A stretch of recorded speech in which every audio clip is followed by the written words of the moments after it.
I have been using Zotero as my PDF reader and my main note-taking tool when it comes to the highlighting of PDFs or articles or any sort of EPUB, ebook, digital piece of writing. You can see here I've got a list just like a library. It's just a directory of all the different attachments, articles, PDFs, books. You can see they're all in here. Then I've tagged them with different emojis. So this is waiting, that's a priority one.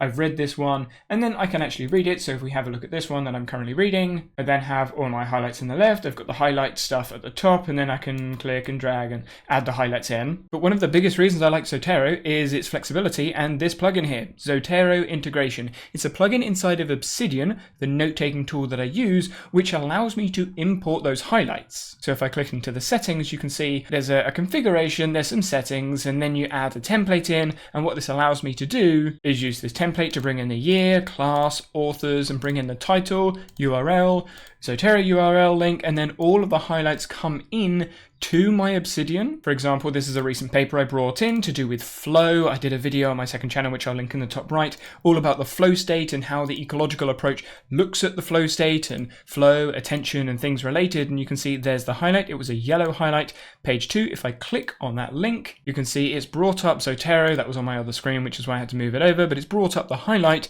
it's brought up the paper, and now I can see all the highlights in this paper. But there are some manual things that I needed to work out how to do, like setting up the template, working out what sort of script I needed in the template, adding the plugins, and various other things to do with the setup that took some time. And this is what I was thinking about when BookFusion reached out to me to have a look at their tool, BookFusion. The obvious difference straight away is BookFusion is online rather than on my computer, so Zotero is local based, whereas BookFusion's online. I've just added in some sample data to work with. These 3 EPUB books are actually completely free from BookFusion. So if I go into the store section, you can see there are loads of categories of different books. I went to the free ebooks, clicked on one of the ebooks, so let's scroll down to pick one that I haven't seen. So cats and dogs in the house, let's go with that one.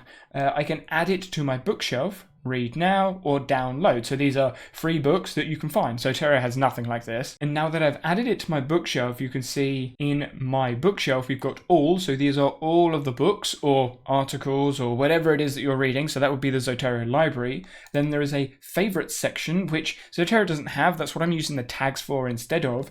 Plan to read, again, I'm using tags in Zotero, but there's an actual section for this. So if I was to click and then click on this section, it says add to favorites, remove from currently reading, remove from plan to read, and move to completed. So these sections are already in there, which Zotero you'd need to set up. There is filtering, which is similar to Zotero, but it's a different UI or user interface experience. So I find this a little bit more polished. And you can see at the top here, I've actually started reading this. So obviously I was having a look before doing the video. And if I click into this paper, I've added some highlights of the paper, and this is the reader of BookFusion. If I have a look at the top left, go to search, type in competence, because I know that's a word that comes up. You can see now I can find the sections that have competence. So I click it and then it takes me down to those sections. So let's go further down there, taking me down to this section. You can see there it is highlighted. But you'll also notice down the bottom, we've got a progress bar. And this is one of those small, I guess, niceties that you get with other tools that have focus on UI. I can still go up and down with the arrow keys, and if I go left and right, it moves me backwards and forwards through the paper. But I actually get a progress bar rather than just having to pay attention to the numbers. The numbers are still there, but in Zotero, I don't get a visual. That's a really small thing. If we have a look at the bottom right, you may also notice there is a bookmark on page 2 of 19. If I move to the next page, there's no bookmark, and I can find all of those if I come to the top, click on the 3 dots to find the contents. There's no table of contents for this because it's just paper. But then click on bookmarks, and you can see there are 3 different bookmarks. So if there is a long book you're reading, you can bookmark different sections. I can't see a way to rename these, but that would be really useful, having the option to rename bookmark sections, which would mimic having a physical book. And that's a side note here. When I have textbooks, so I've got an academic textbook here that I read through, I actually have like loads of bookmarks to bookmark out different sections of the book as I'm going through and reading it and trying to understand it. And I feel like that bookmark feature could be handy there, which is a feature Zotero just doesn't have. Well, not that I found anyway. And if we continue looking, you can see that's a yellow highlight. So this is highlight made in BookFusion. We can then copy it to the clipboard, which is just Control-C. We can then add tags similar to Zotero, add a note on the highlight, again, similar to Zotero, but we can also add a comment. And this is where the difference of being local, Zotero being local, and BookFusion being online may come in handy. So this being online, we can work with other researchers here. So I've added like a comment commenting for someone else. This can be a comment read by someone else. So if you're working in a 2 or 3 team, a small team or a large team of researchers, you can work together in BookFusion to comment on different highlighted points. You can then share to different places. I don't think I would ever want to do that, and then delete the highlight, of course, with the delete button. But these 3 highlights, if we go to the top right, can be seen by clicking on the comment highlight icon. So you can see there's the highlight, there's the note, which in Zotero is seen in a left side view, so you can read the article whilst looking at the highlights, which I personally prefer. So for example, I could be reading this section here, but then I can be going up and down with different points, and I can actually search through the annotations in the left sidebar, so it's sort of like a different panel. That's my preference, but maybe that's a feature that BookFusion could add in. And looking further over on the right, we've got an A, and this is like your themes, so I'm not really that fast with aesthetics, but there are some themes here. There is a window to make it dual panel, but when I'm reading, I prefer just one focus panel, but it's a dual split if you want it. You can still use the right arrow to move over. I'm going to change that theme because I really don't like that. Just make it simple. And these are highlights that are on the PDF that I brought over to BookFusion. So I made the highlight in Zotero, which put it onto the PDF, which is why it's in here. But of course, when you upload something to BookFusion, so if I go back and click on the upload button, if you upload a PDF that doesn't have highlights, it won't show the highlights. But while we're here, it's worth noting, you can see free plan, 2 out of 10 books. Now, I do have other things in here, so it's definitely worth having a look at what the storage plans look like. These are the prices at the point of recording this video. In Zotero, it's similar if you store things in the cloud, because the cloud going backwards and forwards has a storage limit, which you can pay to upgrade, or you can just keep it completely local, which is free, but does require some manual tinkering. I'm not a Kindle user, but you can send to Kindle, but the big point that I want to labor is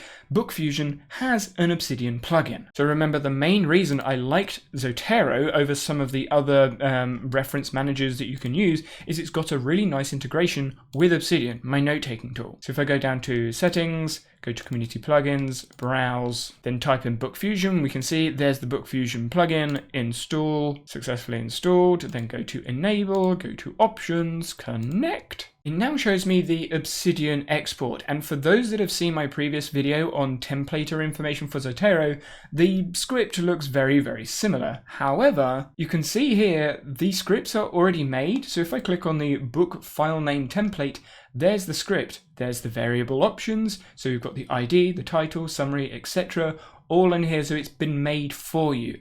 Book template as well, it's been made for you. You can see here's the script, so it's going to bring in the title. If there's a cover URL, then it's going to bring in the cover URL. If not, then it won't. Then we've got metadata heading 2, going to bring in all of that metadata, and then you can put in some highlights. If we go to the highlight template, again, same sort of thing. All of this script here is what you would normally download as a template, which I did with the Zotero template that I use, but BookFusion has done it for you. So for those of you that aren't going to use BookFusion, it still might be worth having a look at the template design. For example, the BookFusion front matter template. Have a look and see how they're formatting it, because you could use it for the Zotero template. Of course, they are for the books. If we click over to the index, you can see we've got the book index template and all the other different templates that we want to use, but at the moment no indexes will be created. We then get an option to pick what to sync, so I'm going to make sure I'm syncing everything. Content with highlights only, I'm going to leave that one off. Now I'm going to leave that as a default and push connect. And you can see now inside of Obsidian, it's connected. I can disconnect it from Obsidian, and then I get the sync interval options. I'm personally going to leave it to manual, but you can make it automatically sync in these intervals, as you can see. I don't want to see a sync log, and I don't want to path to the sync log either, because that's just more work that I don't want to have to see. I just want to bring the highlights in, so I'm going to leave it manual. Now, from the recent Obsidian update, there is no ribbon in the left side. I actually hide it, so if I go to settings, appearance, and then tick show ribbon, you can see there's the BookFusion icon, so I can click on that, and now it's going to sync completed. So 6 books added, 1 highlights added, and if we go to BookFusion, books, there's all of those. So there's the cats and dogs, there's the headings and the highlights. I think it was this one that had the actual highlights that I'd brought in. There we go, there's the yellow, the red, and the green. You can see there's the formatting if you want to have a look at the formatting. But as someone that hides the ribbon, I would actually go Control P, BookFusion, and you can see there's the sync. And because it's a command, if I go into my settings, go to hotkeys, BookFusion, you can see I can add a hotkey onto BookFusion sync. So what is really nice about BookFusion is it does all of the complicated templating. So do you want to replace the highlights? Do you want to add to the highlights? So smart indexing, it can do all of that, I believe. And then when it comes to grouping things together in loops, it helps you with that. You don't have to fiddle around with all of the code, but I personally am a very simple person. I just want all the highlights in my source file so I can move them over to project files. I also like to keep my files on my computer in a place where I know where it is, so local Zotero works best for me, but working with other people is a bit of a struggle, so maybe in the future I'll use BookFusion as a collaborative tool potentially with papers, but then you've got the Zotero thing, so I don't know. I really don't know how it would work because I don't work with anyone else, but it's certainly something worth looking into. Now, I talk about loads of different software for researchers, and YouTube thinks this video of mine is really useful for you.